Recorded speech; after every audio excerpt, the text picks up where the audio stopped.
My favorite thing about being a Tidewater Creole black woman from the eastern shore of Maryland is how deeply spiritual we are.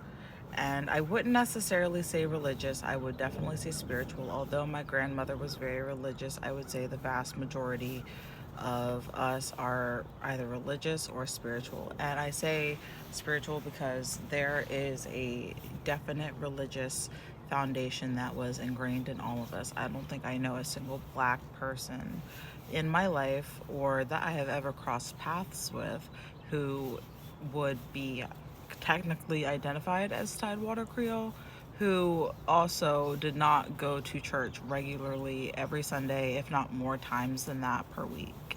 And I find that interesting because a lot of us have stopped going, but our faith has not dwindled. And that is something that I find to be remarkable because we know how spiritual the place that we grew up is and how very mystical and magical the land is specifically, and how mystical and magical the water is, and how mystical and magical the people are.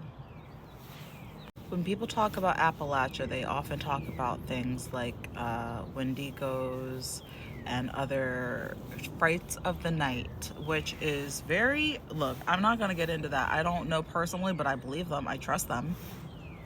When you talk to somebody who is from Maryland, you can always have a story of maybe you were playing manhunt one night and somehow you got lost in the woods with just you and one other person, and you were like scared beyond belief, and somehow you felt either a touch on your shoulder or a breath on your shoulder, and that was a fright of the night. Or somehow there was a man who had a face but he didn't have a face. He had a mask but it wasn't a face, and that was something that like we often would like talk about hushed but never out loud. And these are things that like there are always like phenomenons that were happening. Like talk about the Pocomoke Forest, for instance. Like that is a big place.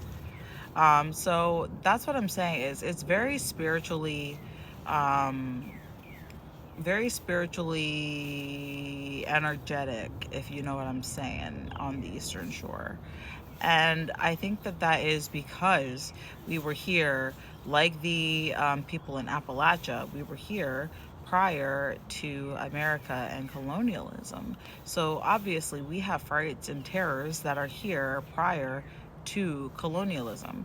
Maybe they've lost their names and we couldn't name them if we tried, but we know the feeling, and we know the spirit, and we know the entity, and we know the experience that we've had with them, and we've never been able to put names to the face, or to the non-faced more like.